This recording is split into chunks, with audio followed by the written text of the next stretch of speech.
Today we're diving into the skinniest players to ever play in the NBA, starting off with none other than Bol Bol. At 7'2" and just 220 pounds, Bol's frame was almost alien for his height. But with a 7'8" wingspan, guard-like ball handling, and a smooth shooting stroke, he had the skill set to do things most centers wouldn't dare try. Before the NBA, Bol was a viral sensation at Findlay Prep in Nevada. Highlights of him blocking shots, then pulling up for deep threes in transition, spread everywhere. He was a YouTube mixtape legend, crossing up smaller guards, dunking without jumping, and swatting shots into the stands with ease. By senior year, ESPN ranked him a top 5 recruit, with scouts calling him a video game player come to life. In 2018 at Oregon, he exploded in his debut against Portland State: 32 points, 11 rebounds, and 3 blocks. Through 9 games, he was averaging 21.0 points, 9.6 rebounds, and 2.7 blocks on 56% shooting from the field and 52% from 3. But it ended instantly with a navicular bone fracture in his left foot. The injury not only ended his season, it sent his draft stock tumbling. At the 2019 NBA draft, Bol fell to pick 44, selected by Miami, and traded to Denver on draft night. Over his first 3 seasons, he played just 53 games, averaging 2.7 points and 1.2 rebounds, almost all in garbage time. But the flashes were undeniable: coast-to-coast dunks, chase-down blocks, and deep pull-up threes that flooded highlight reels. Fans kept calling for more minutes. In 2022, Orlando finally gave him a shot. He started 21 games, averaged 9.1 points, 5.8 rebounds, and 1.2 blocks, and shot 54% from the field. That run vaulted him into one of the league's most intriguing young bigs. Then came another setback: his role shrank, and in July 2023, the Magic waived him. Phoenix signed him that August, and he saw limited minutes during 2023-24. Off the court, Bol remained a cult figure, a social media favorite, son of NBA legend Manute Bol, and one of the most unique skill sets the league has ever seen. But unlike his father, he hasn't yet found a team to build around him.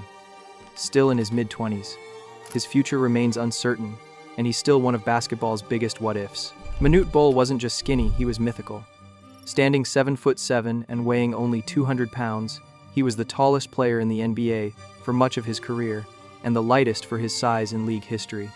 Born in Turale, Sudan, Manute grew up in the Dinka tribe, herding cattle and defending his family's livestock from predators, including lions. He didn't even touch a basketball until age 18, when a local coach saw him and thought he was a hoax until he started blocking shots with ease. Drafted in 1985 by the Washington Bullets, he made an immediate impact. In his rookie year, he blocked 397 shots, an NBA rookie record, and the second most in a single season in league history, behind only Mark Eaton. That's more blocks than points scored. He once blocked 15 shots in a game, and in another, had 11-inch just one half. Opponents avoided the paint entirely when he was on the floor. But Manute could also surprise you offensively. In 1993, as a Philadelphia center, he hit 6 3-pointers in a single half against Phoenix, with a release that looked like he was tossing the ball to the ceiling. Fans loved him not just for his size, but for the unpredictability he brought every time he stepped on the court. Off the court, he donated the majority of his NBA earnings, estimated in the millions, to humanitarian causes in Sudan, funding schools, food programs, and hospitals. He even risked his life during the Sudanese civil war, working on peace efforts and helping refugees escape danger. The same body that made him an elite rim protector also broke down under the strain of NBA travel and contact.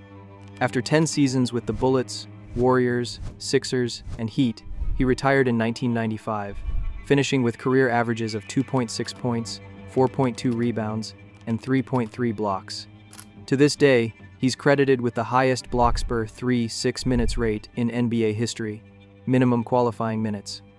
Manute passed away in 2010 at age 47 from kidney failure and complications from Stevens-Johnson syndrome.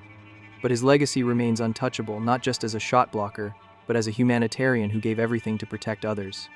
When Chet Holmgren entered the league, people questioned everything. At 7'1" and just 195 pounds, he looked like a streetlight in sneakers. But he moved like a guard, shot like a wing, and defended like a center. At Gonzaga, He averaged 14.1 points, 9.9 rebounds, and 3.7 blocks while hitting 39% from three.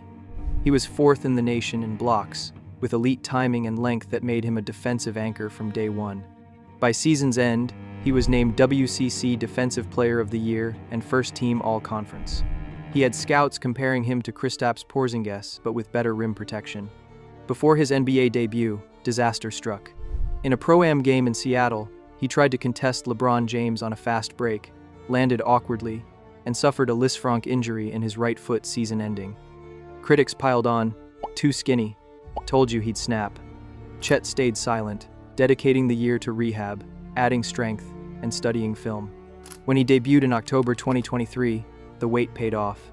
Through his first 20 games, he averaged 17 points, 8 rebounds, and over 2 blocks per game, shot over 40% from three, and posted one of the best true shooting marks for a rookie. In November, he dropped 36 points and 10 rebounds on Golden State, forcing overtime with a clutch three over Andrew Wiggins. He had multiple duels with Victor Wembanyama, showcasing two of the league's newest unicorns. He finished his rookie year with 16.5 points, 7.9 rebounds, 2.4 assists, first-team All-Rookie honors, and top 5 in the NBA in total blocks. In the 2024 postseason, he anchored OKC's defense first against New Orleans, then against Dallas. Off the court, Chet's reserved demeanor contrasts with his competitive fire. Now in 2025, he's a franchise cornerstone alongside Shai Gilgeous-Alexander, still skinny, still doubted, but built to prove people wrong. Tyler Ulis.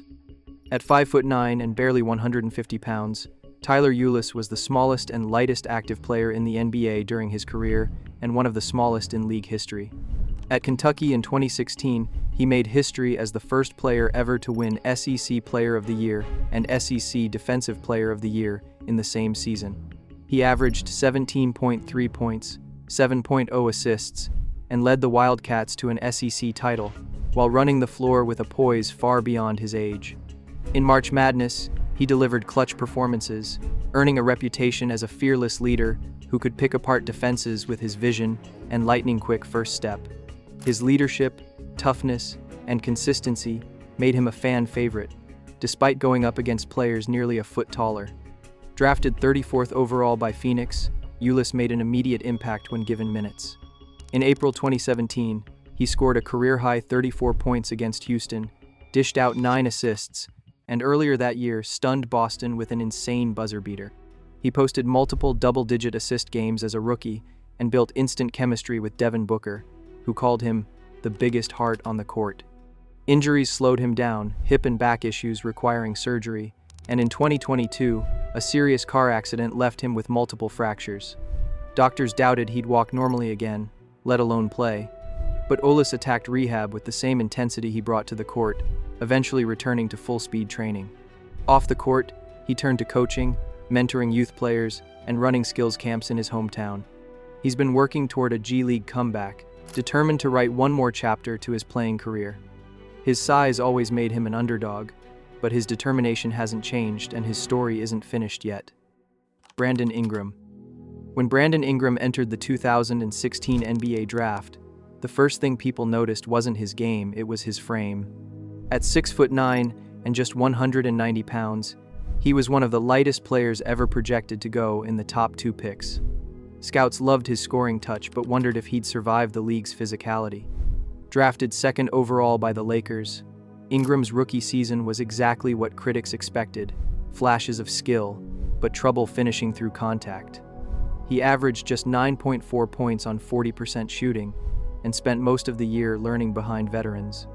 By his 3rd season, he was up to 18.3 points per game, showing his ability to create his own shot and score from anywhere. But in February 2019, a blood clot in his shoulder ended his season, a condition that could have ended his career entirely. That summer, the Lakers traded him to New Orleans in the Anthony Davis deal. Ingram used the move as fuel. In his first season with the Pelicans, he broke out averaging 23.8 points, 6.1 rebounds, and 4.2 assists, shooting nearly 40% from three. He made his first All-Star game and won Most Improved Player.